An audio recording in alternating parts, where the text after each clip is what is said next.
as a vehicle to get this thing up to the Supreme Court.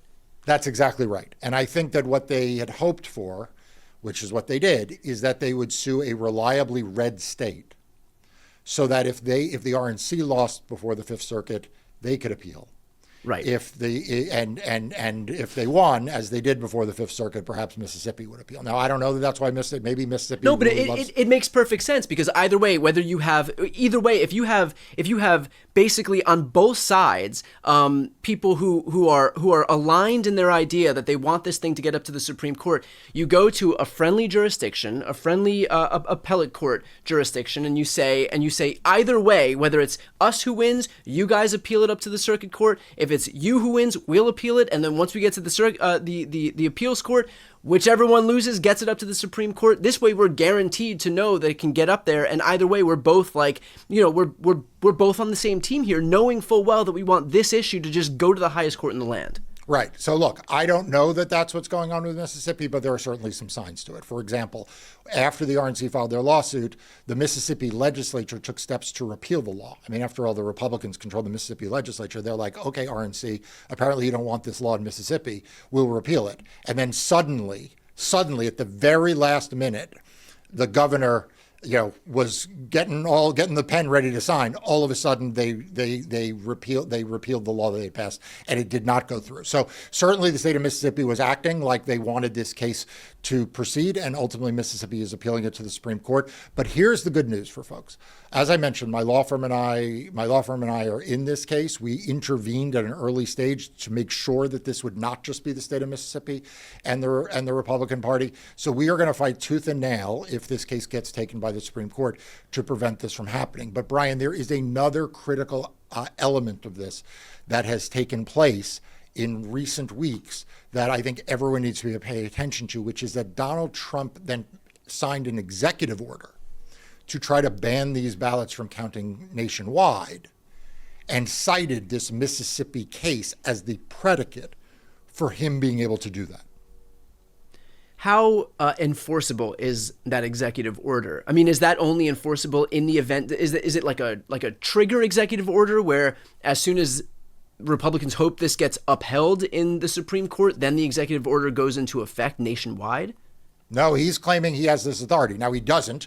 My law firm and I were also suing over the executive order, saying right. Donald Trump doesn't have the authority. And you and I have done a video on this. Donald Trump doesn't have the authority under the Constitution to decide how states set their laws for elections. It's not within the power of the executive branch. But it is an interesting, again, I am not a conspiracy guy by nature, but it is an interesting thing that, all of these things are going on. Donald Trump is trying to effectuate this through executive order, cites this case out of the Fifth Circuit. Mississippi is appealing or seeking review by the U.S. Supreme Court. As I said, we are going to be in that process to make sure that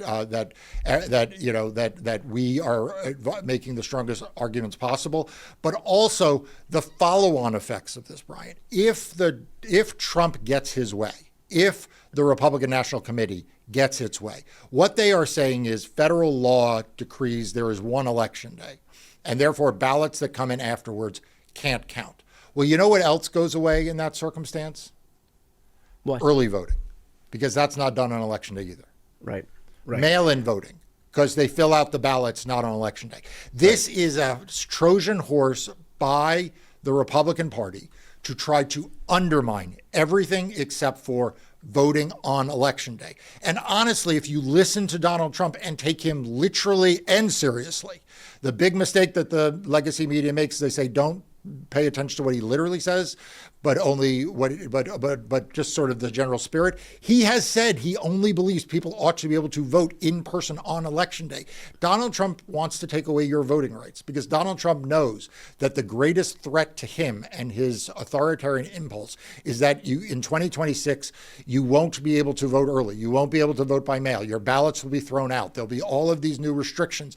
The proof of citizenship nonsense will knock out young voters and first-time registrants and women who changed their name due to marriage. This is all part of a common plan.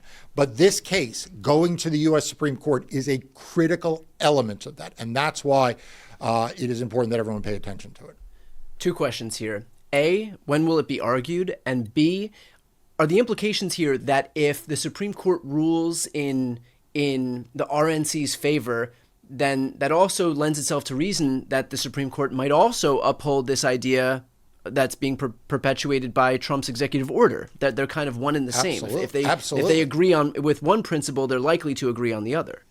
Yeah, I mean, like I said, I think this dovetails directly together.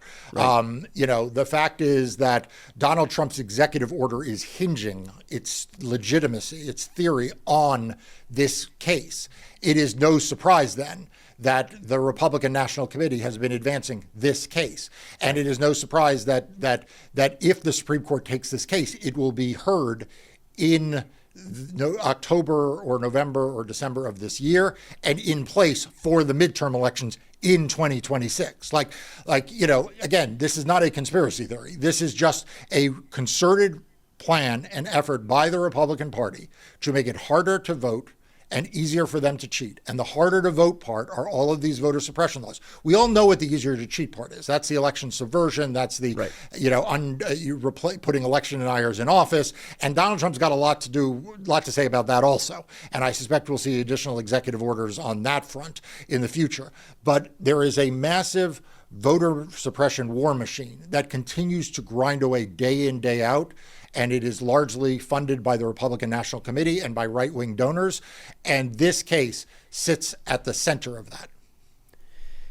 Can you explain to me what the legal rationale or the statutory rationale is? Because the Constitution doesn't say anything about mail ballots or anything like that. And so what would the legal basis for them being able to decide out of whole cloth that suddenly, the specific details of certain ballots suddenly aren't valid anymore, that you can't use mail-in voting anymore, which is something that we've used for decades in this country. So I'm just curious, do they have a leg to stand on legally speaking? Yeah, so their legal theory is quite simple and extraordinarily dangerous. Their legal theory is that federal law sets election day for federal elections as the Tuesday following the first Monday in November. Okay, we all know that's election day. Yeah. And they read that statute, which just says what I just said. That's it. They read that to mean that is the only day in which the election can take place, and therefore ballots can't be counted afterwards. Now, what is the implication of that? Number one, it has implications, obviously, for mail-in ballots that are received after Election Day, even if they're cast before. Number two, it would potentially mean that no ballots could be counted after Election Day. Right? We've seen, when did we hear Donald Trump say stop the count? Right? Remember the whole red mirage? Yeah.